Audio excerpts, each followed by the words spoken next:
Muy buenas noches, bienvenidos a Ciudadanos, semana muy movida la que pasó y que dejó temas pendientes que ya comienzan a tomarse esta nueva semana noticiosa que en su debate parte aquí como siempre en Ciudadanos de CNN Chile los lunes en la noche. Recuerden que ustedes son protagonistas, sus opiniones con el hashtag Ciudadanos están apareciendo permanentemente en pantalla y son ustedes también quienes eligen la frase más destacada de la semana. 4 candidatos, el primero Nicolás Eyzaguirre, el siempre elocuente ministro de Educación pasó una semana difícil, tan difícil que tuvo que leer en un papelito esta declaración. La transcripción de la entrevista en el Mercurio del día domingo es fiel a mis dichos.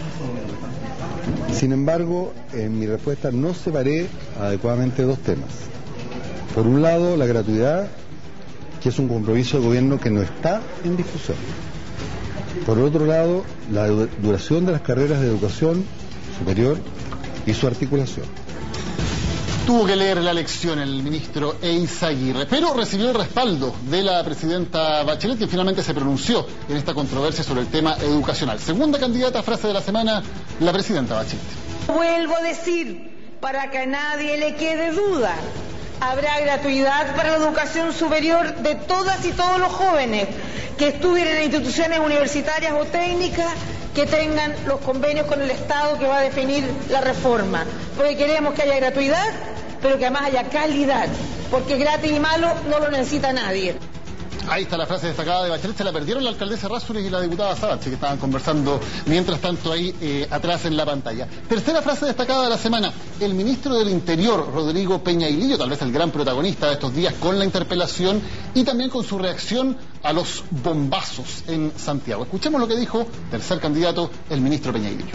Estos grupos que están buscando esta fórmula, que están usando estas bombas, atentando contra las personas, contra la propiedad, merecen el mayor castigo de la ciudadanía y de nuestro país, y por eso nosotros estaremos presentes con las acciones legales que corresponden.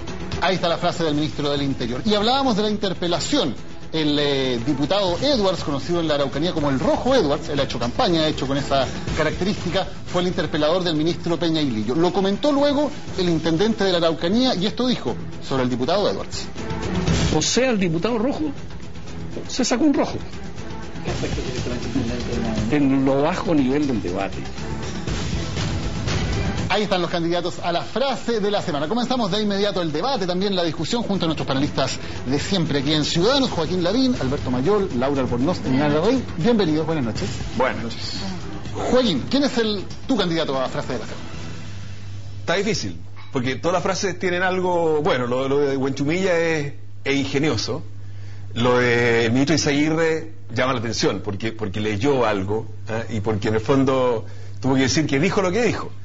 Pero yo me voy a quedar con la frase de Michelle Bachelet y me voy a quedar con el final de la frase, porque yo creo que ahí está como el tema de fondo de la discusión en educación. Ella dijo, porque gratis y malo no lo necesita nadie. Y siento que ese es el riesgo que estamos corriendo. Por ejemplo, la educación municipal en Chile es gratis, pero es mala. Entonces, cuidado, siento que ahí está como el tema de fondo de la educación, por eso le elijo esa frase. Voto para Michelle Bachelet. Alberto Mayor. Yo también elijo la frase de Michelle Bachelet, creo que por las razones exactamente inversas a las de Joaquín. Creo que ella, por un lado, hace algo que era esperable también en la reforma tributaria, que no lo hizo, que aterrizar sobre la reforma y poner su capital político sobre ella. Lo que compensa el hecho de que el ministro de Educación tenga que ir a leer la frase, por tanto me parece que esta frase es más importante, pero además termina con una frase que efectivamente a mi juicio significa que ella acepta algunas de las premisas que ha instalado la derecha, que esta vinculación arbitraria, completamente ofensiva entre gratuidad y calidad.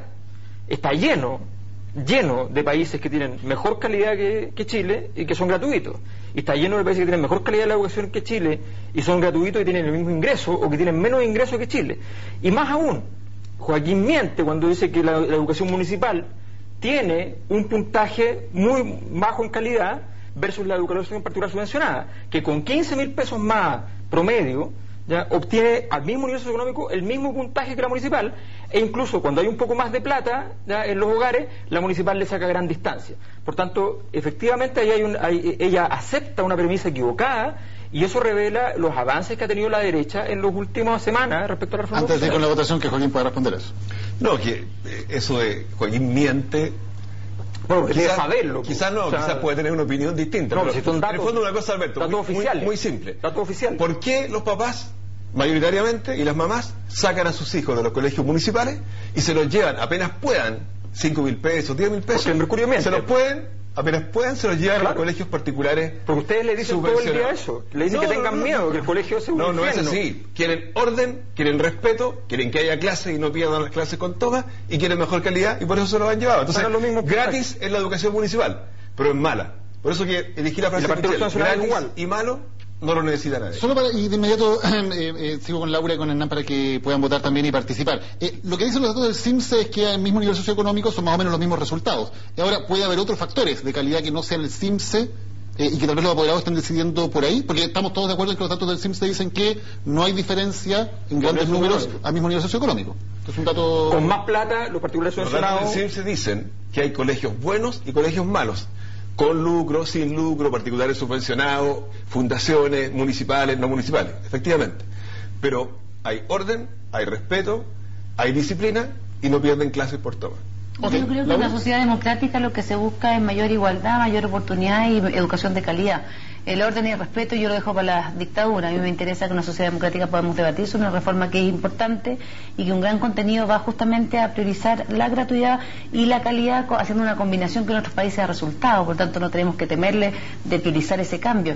Yo creo que, sin embargo, no obstante lo anterior, yo creo que la frase de la semana en la del ministro Peñailillo me parece importante el que logre hacer una distinción entre los actos delictuales, de colocar bombas en lugares afectando a la propiedad y a las personas sobre todo, versus esta visión que se ha tenido históricamente de confundir o entremezclar actos terroristas de estos actos a la aplicación de la ley terrorista para hechos que no tienen connotación delictual o que tienen un contexto cultural distinto, como en los casos de la Araucanía. Así que me parece bien esta puntualización. Yo creo que actúa a tiempo y actúa de manera enérgica.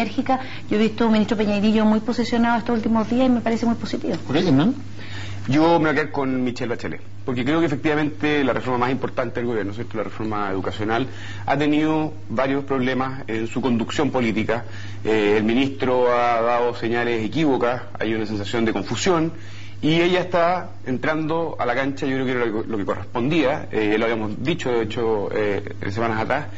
Michelle Bachelet tiene que entrar a ponerle liderazgo y conducción a una reforma que evidentemente está hoy día bastante enredada y esa señal se ratifica con el Consejo de Gabinete de mañana, donde la educación va a ser la gran protagonista. ¿Cómo ven ese tema de que se haya llamado un Consejo de Gabinete urgente, incluso suspendiendo o cancelando derechamente Michelle Bachelet su viaje a Venezuela? ¿Es una señal de crisis, es una señal de un golpe de autoridad de la presidenta? ¿Es que no quiso comprarse un conflicto adicional por lo de Venezuela, por las diferencias que hay dentro de la nueva mayoría?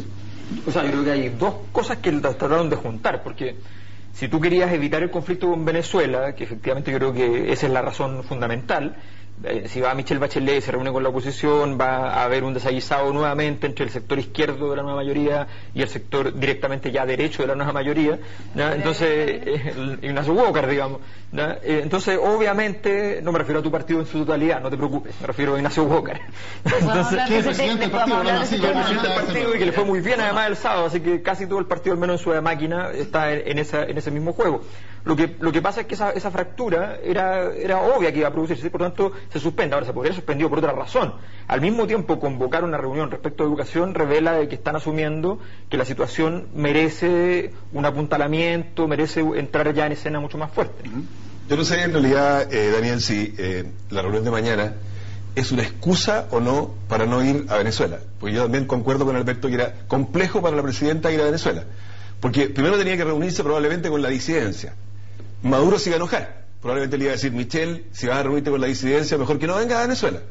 Si se reunía con la disidencia e iba, aquí personas como Alejandro Navarro se iban a enojar. O sea, era un problema para el gobierno de Maduro y era un problema para la nueva mayoría. Entonces creo que lo mejor era no ir a Venezuela. Ahora, lo de juntarse para el tema de educación es efectivamente una buena excusa, ¿eh? Pero es una excusa porque podría juntarse mañana, pasado mañana, en 3 días más o hoy día en la tarde. Pero efectivamente en educación hay un problema. Creo que Monserrat Sati lo dijo el fin de semana en su entrevista, dijo algo así: se está construyendo puertas y ventanas para un edificio que no sabemos cuál es el edificio. Y ese es el punto de fondo. O sea, los papás hoy día están en una situación de incertidumbre. Así como creen en Dios. Los papás de los colegios particulares subvencionados, el ministro le dice le vamos a sacar los patines, no saben si el colegio va a seguir o no va a seguir, si tiene que transformar en fundación, si le van a comprar los edificios, en fin. Entonces, efectivamente, hay mucho que hablar en educación. Ahora, podría haber sido mañana o podría haber sido cualquier otro día. Yo discrepo de lo que dice Alberto Mayor. Yo creo en Dios y no creo que las palabras de Sati representen lo que es mi convicción. Así que en ese sentido, no, yo creo que esas puertas y ventanas y esa emisión de opiniones de parte del principal representante de la Iglesia Católica es un error y una incidencia, se repite la constante, ¿no?, de entrometerse en cuestiones de Estado y más respecto de medios públicos, que yo creo que están lejos de lo que uno esperaría y quisiera una institución como esa. No tiene derecho la Iglesia Católica a opinar como todos los demás grupos de presión o todos los demás grupos de interés que están en esta discusión. La Iglesia no puede ser un grupo de presión, la Iglesia, ¿no? O sea, una cosa que lo sea y otro que lo pueda hacer. Yo creo que éticamente la Iglesia tiene que bregar por aquellos intereses que son colectivos generales del país, y si tiene alguna opinión que dar tendrá que hacerla, salvo los casos cuando vimos a una Iglesia activa en la calle cuando se están violando los derechos humanos, pero aquí estamos hablando de una reforma que tendría que tener espacios en los cuales ellos, como actores interesados, además debieran buscar su opinión, y no me parece que una entrevista en un periódico nacional como el Mercurio sea realmente el espacio. Yo como católica no me siento representada por ese tipo de actuaciones o estrategias de comunicación que utiliza en este caso Monseñor Sati, y soy muy honesta en señalarlo. Y en segundo lugar, respecto de la reunión de mañana, yo creo que acá hay claramente un problema, porque hay un contrapunto. Al igual que la reforma tributaria, la derecha se ha empecinado en hacer un contrapunto en cada caso con el gobierno respecto a las principales reformas estructurales o de cambio que lo ha propiciado, y nuevamente nos vemos frente a un mismo escenario. Van a salir las mismas encuestas y la misma línea argumentativa, utilizando los mismos canales de tratar de convencer que los padres están agobiados, que están todos desalentados, y la verdad que yo, por lo menos en terreno, no percibo o no tengo la percepción que Joaquín tiene. Yo creo que en esto la presidenta lo que hace es tomar por sus manos una reforma que es sumamente importante, llamar a un consejo de gabinete y hacerse cargo. Si esto de paso le sirve para no ir a Venezuela o no, es un tema que yo no busco segunda intención. A mí me parece positivo que se cite el consejo de gabinete para ordenar lo que no esté ordenado, para aclarar y para poder apoyar, y ya le sustenta una reforma que no puede ser solamente implementada por un solo ministerio. A ver, varias cosas, pero rápidamente. Sati, creo yo, digamos, soy ateo, pero creo que Sati tiene todo el derecho de poder dar su visión, digamos, y dar su opinión, en el entendido que además es un grupo de interés y me parece súper legítimo. Claro. Ahora, pero que hable de su grupo. Lo probable es que tampoco te guste lo que dijo, digamos, que ese es otro problema. Y lo que hizo fue una crítica muy profunda y estructural a la reforma educacional. Y que no creo que sea solo de Sati el que lo piense, son bastantes actores los que tienen una visión crítica, porque no hay claridad respecto del rumbo de la reforma educacional. Y qué mayor señal que hacer un consejo extraordinario de gabinete con los ministros políticos y el ministro de Educación para hacerse cargo de lo que evidentemente es una cuestión que, de hecho, casi funciona como una excusa para no ir a Venezuela, implícitamente. Ahora, yo creo que efectivamente... ¿Tú eres siempre tan malintencionado? No. Yo busco leer con cierta realidad las cosas, y tengo la impresión de que para muchos esta reforma educacional, que era la más importante, hoy día tiene serios problemas en su conducción política. Creo que eso es objetivo. Daniel, sí, en el caso de Monseñor Sati, digamos también que la Iglesia tiene colegios. Y por tanto, además de lo que significa la persona humana y lo que significa la educación, el contexto de la sociedad, Monseñor Sati también habla porque la Iglesia maneja un porcentaje de los colegios. No conozco el número exacto, pero creo que escuché algo así como que el 11% de los colegios en Chile son colegios de iglesia. Son un grupo de interés directamente involucrado. Está directamente involucrado en el tema, y por tanto le preocupa. Le preocupan temas como la selección, porque obviamente que la Iglesia probablemente querría no sé cualquiera, que quienes están en ese colegio compartan ciertos valores del proyecto educativo. Entonces no les gusta esto de que el nombre del niño tenga que ir a una tómbola, por ejemplo, y no sabemos qué colegio le va a tocar. Entonces hoy día hay demasiada incertidumbre respecto a qué va a pasar con los colegios, especialmente con los colegios particulares subvencionados, y eso es lo que está motivando la organización de los papás. Hay una marcha nuevamente el día 9 de agosto, por eso se están organizando y están preocupados. ¿Es incertidumbre o es que hay distintas visiones de lo que se quiere para la educación? Que hay algunos que quieren que la educación sea de una manera, otros que quieren de otra, y están esas dos posiciones enfrentándose en la sociedad. ¿O es que no se sabe cuál es Yo creo que esa es la cuestión de fondo. Aquí el que está el problema no es Nicolás Izaguirre, sino una reforma que no cuenta con la claridad total de la propia coalición. Y cuando entramos a los detalles, ellos mismos han entrado en conflicto. Recordemos de que las diferencias partieron por actores de la democracia cristiana. Entonces, las diferencias son lo que Michelle Bachelet tiene que, va a tener que resolver. Y tomar una ruta, digamos, y buscar que eso genere el consenso al interior de su coalición, y luego, naturalmente, entrar en un espacio de negociación para poder, ojalá, contar con una reforma que tenga el apoyo de todos los sectores. Primero hay que consensuarlo dentro de la nueva mayoría. Les pregunto porque está el ejemplo de la reforma tributaria, donde cuando surgieron los problemas dentro de la nueva mayoría, lo que hizo el gobierno fue negociar con la alianza. Eso sería lo deseable. Uno tiene que ser capaz de caminar y mascar chicle al mismo tiempo, negociar con su coalición y luego también poder llamar al diálogo a todo el mundo, entendiendo y ejerciendo las mayorías. A mí el error que hubo justamente en la reforma tributaria, que se hizo al revés, en el cambio del orden, y por eso que fue tan rechazado, y además en la oportunidad, en el momento, el lugar, todo era malo, las galletas, lo que se sirvió, toda esa cocina no le gustó a nadie, la cocina no le gustó a nadie, y ha demostrado su rechazo en la opinión de la gente. Uno lo escucha todos los días. Yo creo que uno esperaría que efectivamente esto esté consensuado primero con la coalición y haya un acuerdo respecto de cómo implementarla. Ahora, de todas maneras, aquí hay un compromiso, y después vamos a hablar de la Junta, aquí hay un compromiso con el país, y el compromiso no es tanto con Michelle Bachelet. Nosotros, cuando apostamos a votar por una opción, también estamos de acuerdo con ciertos principios. Entonces, ciertos principios, y hay personeros de todos los partidos que todos los días se dan el gusto de estos vínculos permanentes. Me parece que en eso es importante que la presidenta, como dice Hernán, ejerza su liderazgo y efectivamente ordene a los que tienen algún espacio para andar a su pinta. A propósito de la reforma tributaria, ¿estaban los votos de la ADC en el Senado para aprobarla? Yo creo... ¿O no? Porque si es que no estaban, que es la impresión que tenemos varios, fue lo que gatilló ese acuerdo. Yo creo que la democracia cristiana está hace un rato intentando, a través de la figura de los matices, tratar de diferenciarse con su electorado. Es una decisión, por cierto, de las cúpulas partidarias.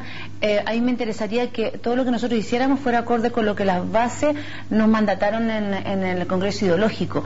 Y una de las cosas que yo permanentemente, y en la Junta el sábado pasado también tuve la oportunidad, como una militante cualquiera, de recordar, fue justamente ese mandato del Congreso Ideológico, que nos habla de la gratuidad de la educación y de la protección a ciertos valores en esas materias y en otras. Ahora, yo creo que ahí se hace un juego a veces muy malvado, y aparece la democracia cristiana asignándoles toda la responsabilidad respecto a esto. Yo te quiero recordar a lo largo de la historia que la concertación, ¿no? Y ahora nosotros hemos tenido, en materia de reforma tributaria, aquí hay personas que hacen comentarios díscolos de todos los lados. A mí no me parece que solo sea la democracia cristiana, y porque además ese tipo de discurso lo que hace solo es exacerbar los ánimos. Yo creo que es un error asignar a la responsabilidad de estos matices, de estas diferencias, solo a la democracia cristiana, que yo lo he observado en varios parlamentarios. No, yo creo que estamos entrando en el tema de la democracia cristiana y lo que pasó el fin de semana.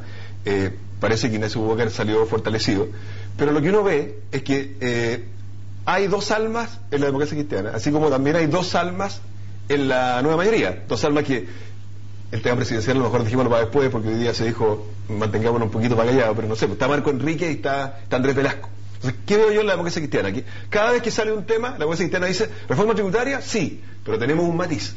Fin al lucro, sí, de todas maneras, pero tenemos un matiz. Pero con lucro. Fin al copago, sí, pero oye, tenemos un matiz, porque con los 30.000 pesos que el Estado va a dar no alcanza. Entonces, efectivamente, hay diferencias profundas. Y yo le encuentro razón a Ignacio Walker. ¿En qué sentido? Que si la democracia cristiana quiere perfilarse como partido de centro, ¿dónde están las personas, hombres y mujeres de centro? O sea, miles de papás, cientos de miles de papás con hijos en colegios particulares subvencionados, que sienten hoy día esta incertidumbre de la cual hablamos antes, son de centro, de clase media. Y obviamente la democracia cristiana, y Ignacio Walker, entiende eso y no puede renunciar a defender a esas personas. Yo creo que por ahí va la cosa. A ver, la democracia cristiana es el único organismo político relevante hoy día de las fuerzas conservadoras, por tanto uno lo puede poner a la derecha del espectro político. O sea, no hay eficacia en las acciones de Renovación Nacional, no hay eficacia en las acciones actuales de la UDI. La eficacia de conservación está en la democracia cristiana, aliada con la Iglesia, que no tiene nada de raro como vinculación histórica, aliada también con, en el caso, con la aparición de los fácticos durante toda esta escena de la reforma tributaria, los bancos, Fontaine, en fin, toda esta escena llena de fácticos sin ningún político de derecha relevante en toda esa escena. Estamos hablando de que la articulación entonces se está produciendo el escenario completo. La nueva mayoría asumió algo que es un absurdo político, que fue decir, yo quiero ser el escenario de todo el sistema político. Y Michelle Bachelet se comportó siempre como el escenario. Ella decía, bueno, disputen ustedes y el que gana instala el tema. Y algo que, o sea, no sé, el peronismo tenía esa misma idea, ¿no? Es muy parecido a la lógica del peronismo sin el afán expansivo, hiperdemagógico, qué sé yo, pero bastante parecido en ese sentido, efectivamente. Por tanto, hay una apuesta ahí que se hizo que yo creo que es fantástica para la época de elecciones, pero cuando llega el momento de gobernar, tiene que quedar claro hacia dónde va a mirar Michelle Bachelet. Michelle Bachelet partió el gobierno mirando hacia la izquierda y el Partido Comunista floreció, después empezó a mirar hacia la derecha y ahora florece la democracia cristiana, y ahí tiene que tomarse una decisión respecto hacia dónde mira la nueva mayoría, qué es la nueva mayoría, cuáles son las transformaciones. La democracia cristiana lo que está haciendo es administrando, muy parecido a lo que hace la Iglesia históricamente además, que administra la imagen de una visión mucho más transformadora y revolucionaria, en el caso de la Iglesia con Cristo, en el caso de la democracia cristiana con la reforma agraria, que es la gran transformación histórica de Chile, que la hizo fundamentalmente la democracia cristiana, y resulta que los administradores de eso son los Ignacio Walker, los Gutenberg Martínez, los conservadores. O sea, estamos en presencia, como la Iglesia administra, el señor Sati administra al revolucionario Cristo, del modo más conservador posible. Tenemos un escenario que es muy, muy complejo. Yo creo que la democracia cristiana tiene que se debate entre dos posibilidades: o esto es el canto del cisne, como partido del orden, como se lo ha instalado, o es un nuevo, o salieron del ojo del huracán y han logrado entrar nuevamente en escena y van a poder florecer nuevamente. A mí me da la impresión de que el país no da para esto último. Me parece que más bien el canto del cisne de esta democracia cristiana conservadora. Laura. No sé qué decía ante tanta línea argumentativa. ¿Es representante de los sectores conservadores o de la democracia cristiana? No, yo soy conservadora. ¿Cuántos consejeros tiene Ignacio Walker? ¿Cuántos consejeros? No, la verdad que está súper dividido. Yo creo que si uno piensa que utilizar el discurso chauvinista de nos están acorralando, nosotros tenemos que establecer nuestra propia línea de trabajo, por Dios, si nosotros tenemos que establecer nuestra línea de discurso, por Dios, si la línea de discurso está mandatada por la doctrina y por el acuerdo del Congreso Ideológico. ¿Eso está haciendo Walker? ¿Ah? ¿Eso es lo que está haciendo Walker? Creo que hay una cierta tendencia en general a ciertos sectores de la cúpula de tratar de convencer a la base con este, entre comillas, argumento de que nos están acorralando, la izquierda no quiere presionar el tema. Además nos llevamos bien manejado por los socios. El discurso de la retroexcavadora no lo pusimos nosotros, lo puso justamente el PPD, y permanentemente uno observa que efectivamente no existe el mismo ánimo societatis que existía hace unos años atrás, o que este se ha deteriorado, porque además años atrás se construyó con mucha transversalidad, que hoy día la gente no queremos ver más transversalidad. Lo que queremos es compromisos claros con cambios estructurales claros. En la mañana escuchaba yo a Tomás, sí, pero los cambios estructurales, no son retroexcavadoras, perdón. Cambios estructurales son poder avanzar recorriendo la historia, ¿no, pero ¿quién nos dice que la retroexcavadora, la que saca el pedazo de tierra, es la que hace los cambios? No, los cambios también pueden ser consecuencia de un desarrollo histórico y cultural. ¿O tú crees que la reforma agraria vino y rompió con todo lo que había? ¿No fue un proceso, ¿qué piensa la reforma agraria? ¿No fue un proceso de dignificación del campesinado y de promoción popular que se llevó a cabo a lo largo del tiempo? Entonces no venga a decir que la retroexcavadora ese es solamente el modelo. Tú puedes hacer, y en aquel entonces se utilizaba el discurso de la revolución en libertad. Pero entonces para terminar no se solo con nada, el punto, siquiera similar a la reforma agraria, ¿no? No, ¿sí? Pero para mí el cambio de modificar de un sistema educacional con lucro, como lo tenemos hoy día contemplado, un sistema gratuito donde prime la calidad de la educación por sobre otros sistemas otras modalidades que es la que conocíamos hasta ahora, donde existen efectivamente ranking y niveles de calidad que es muy por debajo de lo que estamos invirtiendo en recursos, donde hay un aumento progresivo de recursos, fin al copago, fin a la selección con ciertos principios unificadores. Me parece a mí que es suficientemente transformador, lo mismo que pasa con la reforma tributaria. Ahora, solo para cerrar el punto, a mí me parece que hoy día en la mañana escuchaba a Tomás Moschetti y le encontraba un punto de acierto respecto a lo que decía.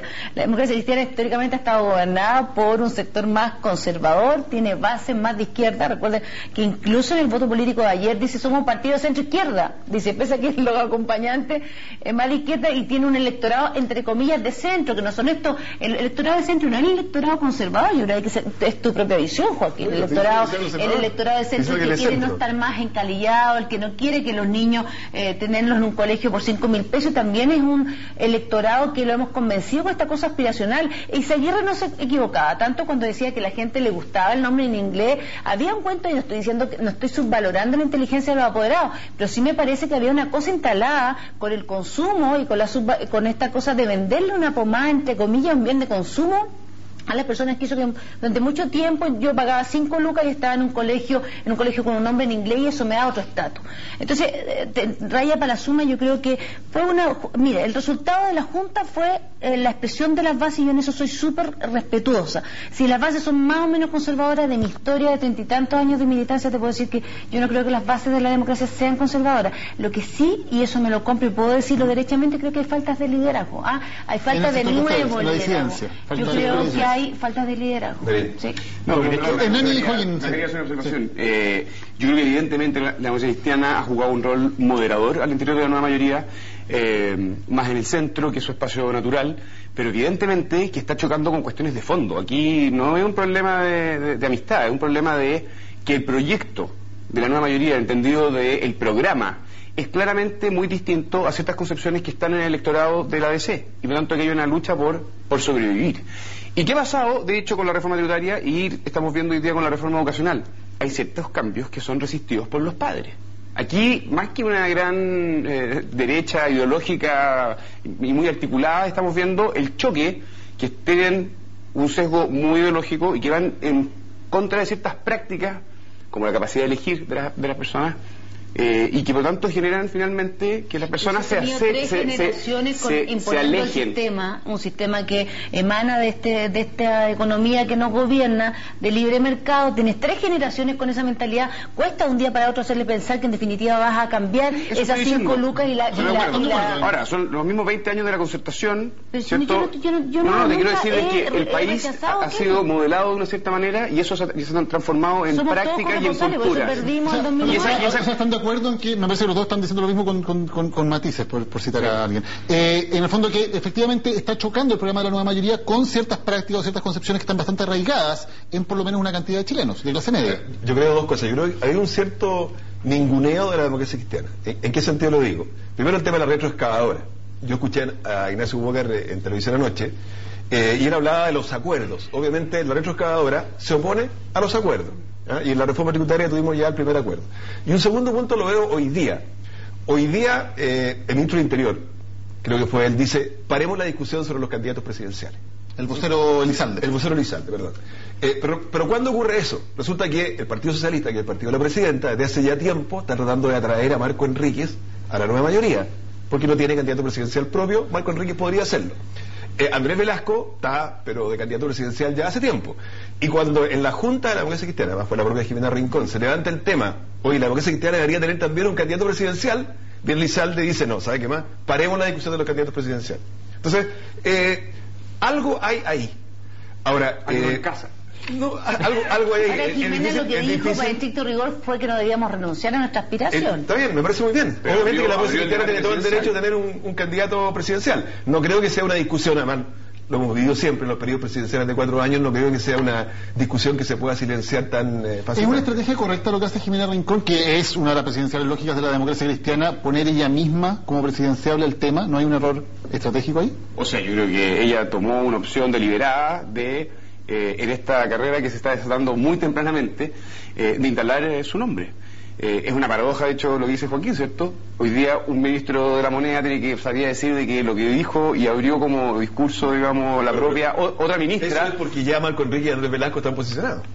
Y no voy a dictar ninguno. Bueno, pero una ministra de la moneda es raro, obviamente. Desordena el propio trabajo que tiene que hacer el gobierno, que llevará adelante un programa súper ambicioso a 4 meses de gobierno, y no están lanzando candidaturas presidenciales. Justo más, perdón, en los días en que por la interpelación, por su reacción a los casos Bomba, se empezó a hablar de Rodrigo Peña Niño como eventualmente una figura presidencial, algo que se ha discutido también en estos días. Pero no deja de ser una paradoja que en 4 meses la propia moneda sea la que esté, en el fondo, teniendo que ordenar el tema presidencial. Bueno, están recién llegados. Porque y eso habla más bien de vacío. Los dos candidatos del sector tienen muy poca relación con la moneda. O sea, no es menor que una coalición tan grande, con una nueva mayoría, dentro de todos sus partidos, no tenga ni un solo nombre, ¿ya?, que supere un margen mínimo para presentarse a la próxima vez. Por eso yo creo que ellos anticipan, o sea, el gobierno mismo le conviene anticipar la discusión, y obviamente están esperando que la posibilidad se marque en el dedazo de Michelle Bachelet a alguno o alguna de los ministros o ministras. Ahora, me parece que fue un error el de Jimena Rincón. O sea, Jimena Rincón, primero, cuando uno quiere hacer una operación como esa, no lo hace uno, porque revela debilidad, ¿no? Y en segundo lugar, y poca elegancia, habría que añadir. Pero además hay un factor muy importante, que es el hecho de que la jugada fue riesgosa. Y luego fracasó porque un mismo ministro, vocero del gobierno, va y dice que eso no es pertinente. Y obviamente con eso tira la línea y borra del mapa las palabras de Jimena Rincón. Yo creo, Alberto, que ella hizo el costo, pero dejó instalado en su partido, en la convención. En su partido están ganando, la idea que ella está un sector en la carrera, con el cual ella no tiene mayor afinidad tampoco. O sea, la máquina tampoco la ha bendecido, ¿no?, con los debidos rituales. O sea, fue una jornada de la paz cristiana muy extraña, esta cosa del tortazo a Bachelet y todas esas cosas. No, le dieron una torta en la cara. No, pero hacer una cosa, un rito tan poco fino, digamos, en un escenario como ese. De la torta, a mí tampoco me gustó. Pero yo creo que lo de Jimena, sí, estoy con una de color. No sé, una torta azul. A mí no me dieron. Eso es Saldívar, ¿no? No me tocó un pedazo la torta. ¿En qué cocina? ¿Qué cocina? Yo creo que Jimena no es con ánimo de defenderla, porque ella tiene los argumentos propios para eso, pero yo creo que ella lo que intentó fue marcar una posición al interior de una junta que yo no sé si ella estimó que la estaban filmando o lo hizo premeditadamente para que salieran los medios. Francamente, yo más bien era una hora y un momento en donde se esperaba que hubiese un debate más bien interno. Y lo que hace es representar lo que también piensan los demócratas cristianos, y pensamos mucho. Vamos a apoyar a un candidato de la democracia cristiana. Ahora, sin perjuicio de lo anterior, el debate que se abrió ayer con Mariana Elwin, a mí me parece que es un debate que es un tanto ficticio. En general, las bases de la democracia cristiana lo que quieren es un candidato de nuestro partido, y en ese orden de ideas espero que efectivamente lo podamos conseguir de aquí a lo que resta del mandato. Tenemos que ir a la pausa, ya volvemos con más. Esto es Ciudadanos de CNN Chile.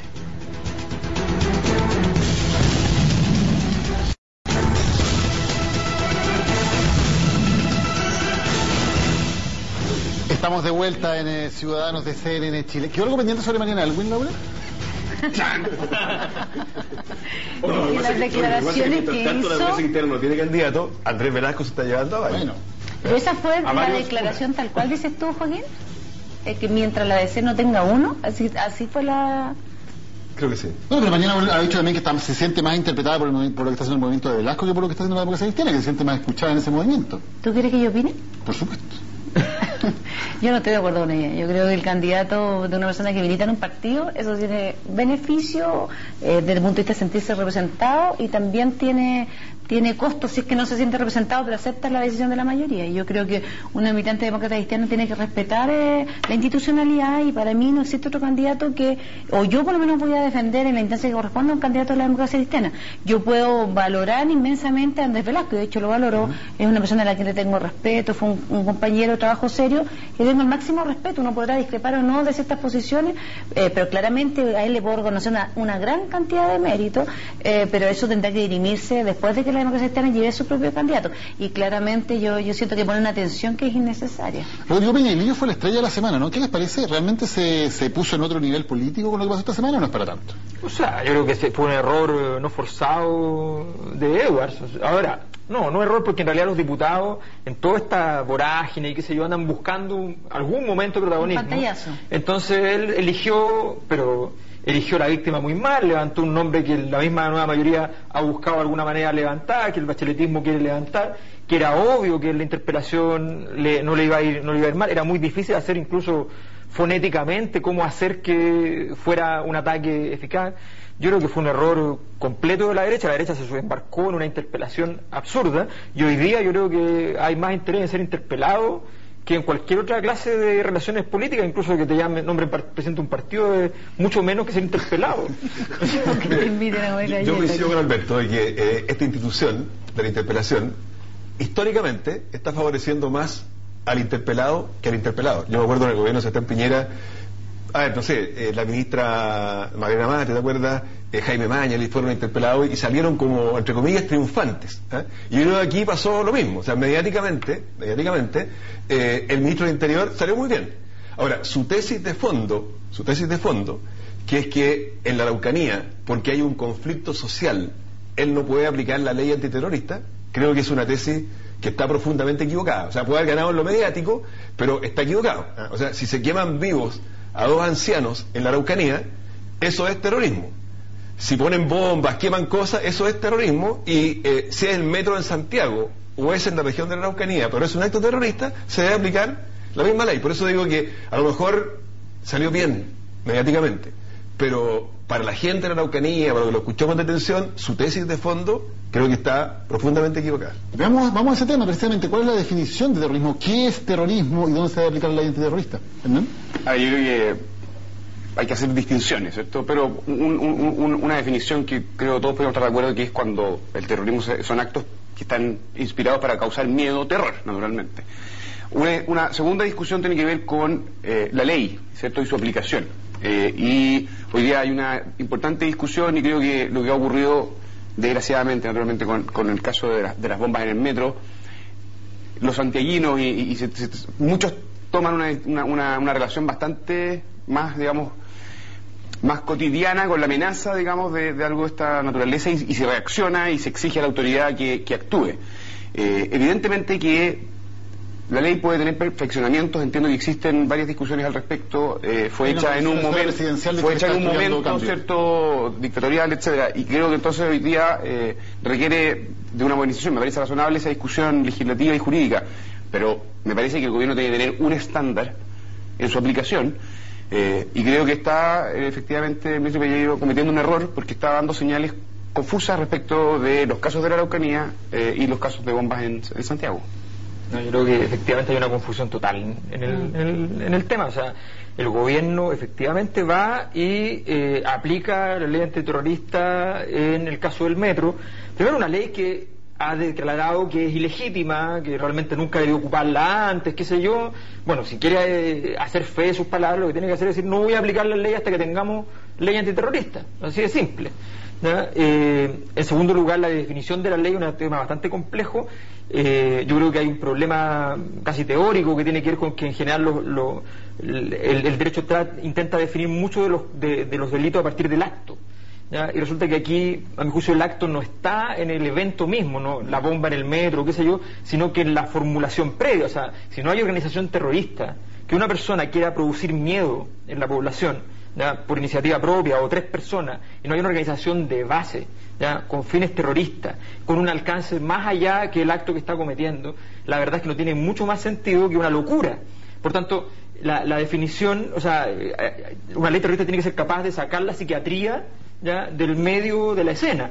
Yo creo que hay un problema de definición con la ley grave. El ministro se equivoca completamente, Peñalillo, cuando intenta decir, bueno, entonces el metro sí es terrorismo, ¿ya?, y resulta que la Araucanía no es terrorismo. Hace una confusión. Estoy de acuerdo con Joaquín cuando hace una confusión respecto. Obvio que es muy distinto decir el argumento que alguna vez había dicho, que dijo: aquí se han combatido conflictos sociales con la ley antiterrorista. Eso es verdad, y eso es un error, y es un horror también, ¿ya? Pero otra cosa es decir que allí donde hay un conflicto social no puede haber terrorismo. O sea, estaría lleno el planeta de lugares donde son. Entonces hay un problema ahí, bueno, la crisis de la educación y todo eso, problema de lógica, digamos, bastante grande. Entonces yo creo que hay una confusión importante. Yo creo que mezclar los actos o la calificación de terrorismo con las acciones del metro, que no está tan definido o tan desde el punto de vista penal claramente identificado con esa definición, es un error. Yo creo que efectivamente la reforma se tiene que llevar adelante. Y he escuchado en Tolerancia, no puedo decirlo, pero diga todo lo que quiera, ya, en un programa de televisión, Tolerancia Cero de Chilevisión, Tolerancia Cero, a Hermosilla, con el ex director de la ANI se llama todavía, Sí, ¿no? eso lo hizo. Que justamente hacían una distinción entre lo que había sucedido en el metro versus lo que va a pasar en la Araucanía y este llamado permanente, aplicar la ley de terrorista. Yo la verdad que creo, al igual que Hernán y también lo que aquí se ha dicho, que esto requiere de parar un momento y poder trabajar una ley en serio que efectivamente permita ir, o sea, que evite ir parchando sobre la marcha. Yo creo que en eso se comete un error, porque además la gente en general no le llega a... Hay una mayor tolerancia con los actos de violencia aquí en Santiago que lo que pasa en el sur, y la gente a las personas se les genera una confusión. Entonces yo pararía un poco y haría un análisis detallado. Ahora, no obstante, dicho lo anterior, a mí me parece que de todas maneras la figura de Peñailillo con este episodio, con la interpelación, en general con la actitud de él frente al tema del incendio en Valparaíso, es una figura que sin duda alguna él y otras más del gabinete, como Javiera Blanco, como otros más que están en el gabinete, son o generan una sensación de frescura que a la gente le agrada. O sea, claramente yo he escuchado a muchas personas en el buen sentido, de hablar, oye, qué gusto da ver a esta persona versus lo que veíamos en el antiguo gabinete, el ministro de Interior, que era un recontra repetido.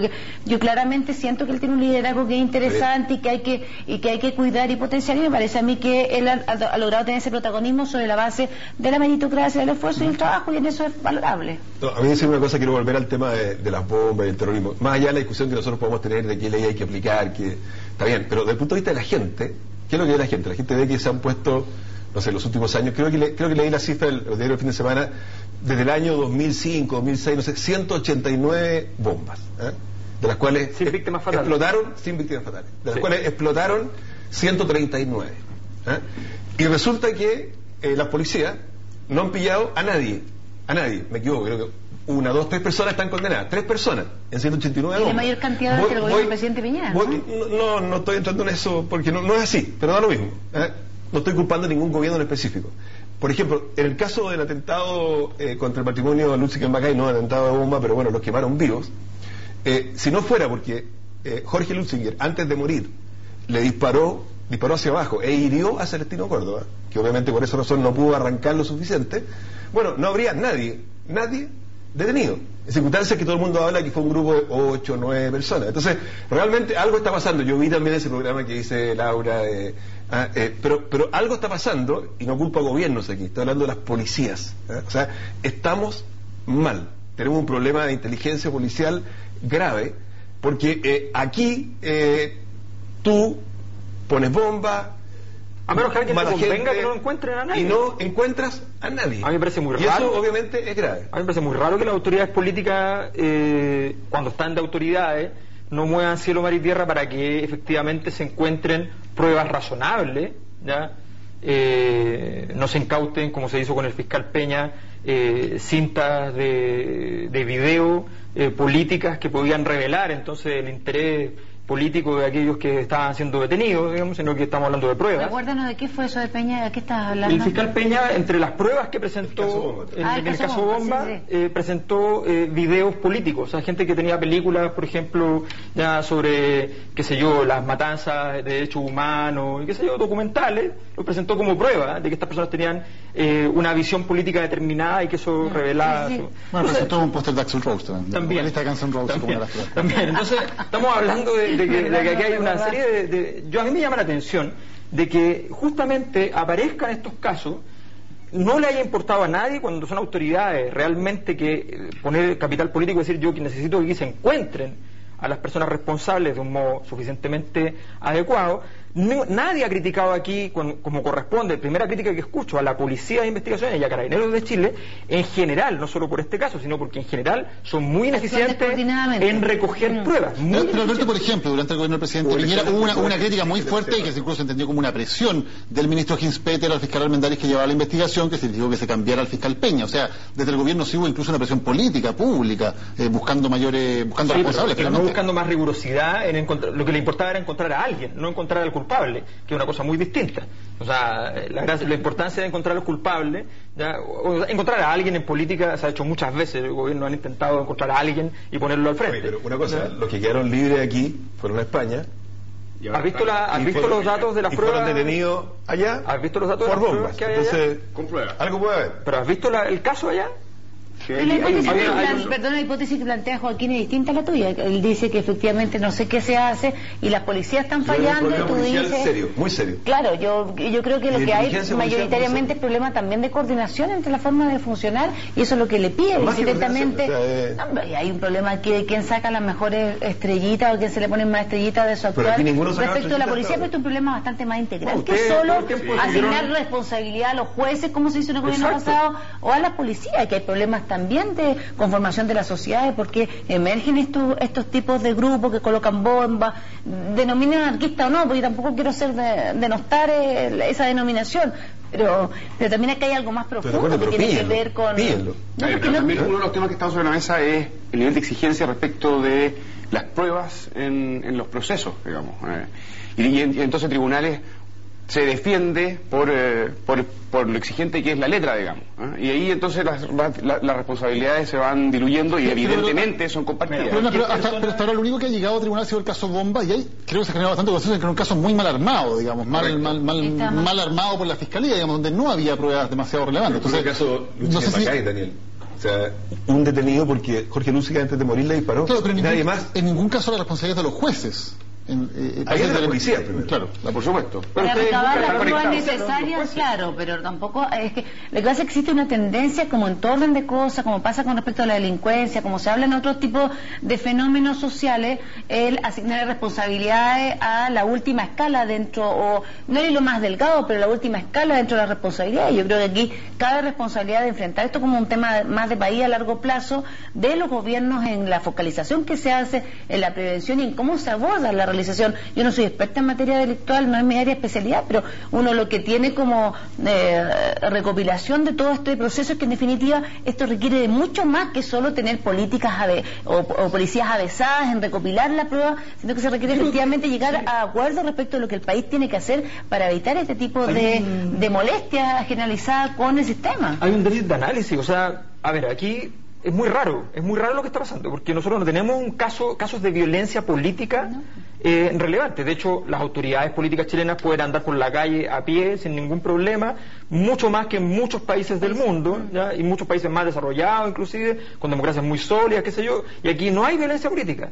Cuando uno ve bombas en el sentido terrorista, normalmente hay un aumento de la violencia política, hay un aumento, no ha subido ninguna otra variable. Aquí tenemos solamente bombazos en lugares deshabitados, ¿ya? Por primera vez llega a un medio de transporte siempre fuera de los horarios o con avisos falsos, ¿ya? De los horarios de donde está siendo transitado. Por tanto, son casos bien específicos. Oigan, perdón Alberto, con lo del metro marca un cambio. El ministro Peña dijo que el caso del metro estaba, con los antecedentes que había sobre la mesa, tenía por objetivo dañar a personas. Bueno, pero eso dijo el ministro. Dar una vuelta más. Eso dijo el ministro. Claro, ese metro todavía tenía que volver a llenarse de nuevo pasajero y volver a dar la vuelta. Claro. Sí, pero el metro estalló, o sea, si hay que ver cuál es el mecanismo de estallido, por eso ahí no sabemos mucha información, ¿verdad? Porque si se podía hacer estallar en un momento determinado, se podía haber hecho estallar en ese momento o en otro.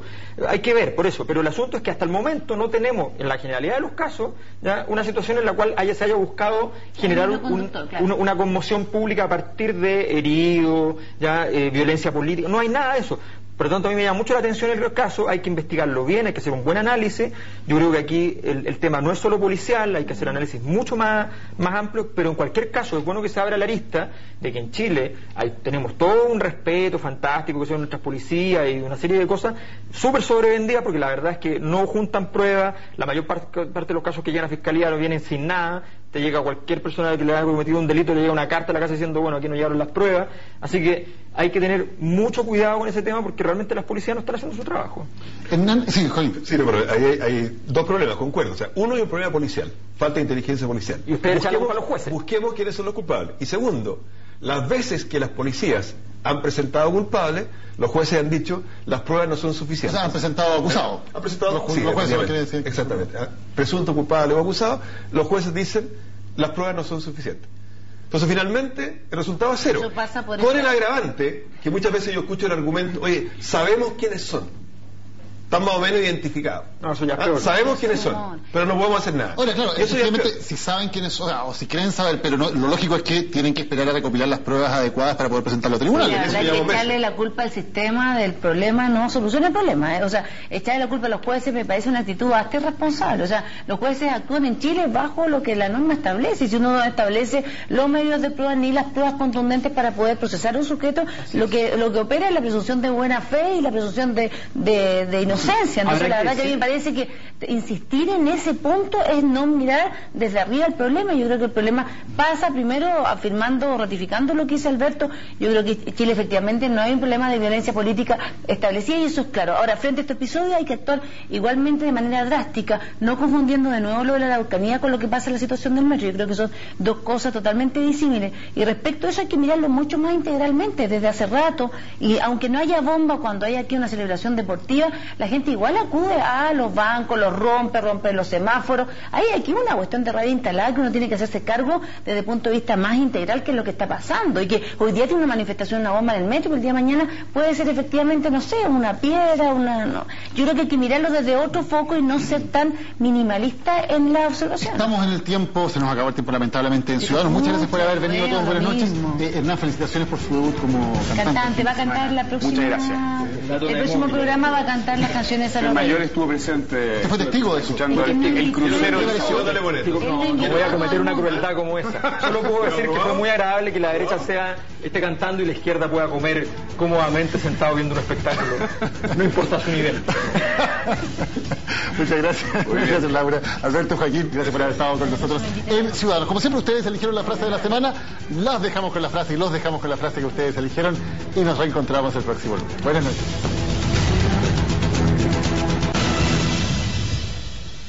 Vuelvo a decir, para que a nadie le quede duda, habrá gratuidad para la educación superior de todas y todos los jóvenes que estudien en instituciones universitarias o técnicas que tengan los convenios con el Estado que va a definir la reforma. Porque queremos que haya gratuidad, pero que además haya calidad, porque gratis y malo no lo necesita nadie.